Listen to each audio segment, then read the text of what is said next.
Ever throw money at a stock just for the heck of it? I see you. Making an investment based on the hope that it rises in value is totally natural. Speculative investing is something different. It involves a short time horizon and much higher risk.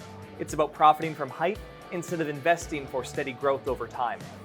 A buddy told me about this hot new tech company, and I just went for it. I had no idea when to sell, and I rode that roller coaster right down to nothing.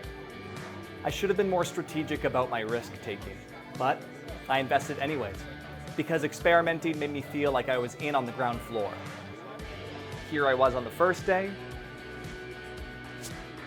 and on the last day, when I realized I learned how to make great craft beer by using reliable sources of information, learning the process, choosing great ingredients, and knowing when it's okay to experiment.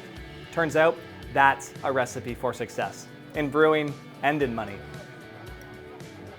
Don't be me. Brewing up a nice little portfolio starts by following the right recipe.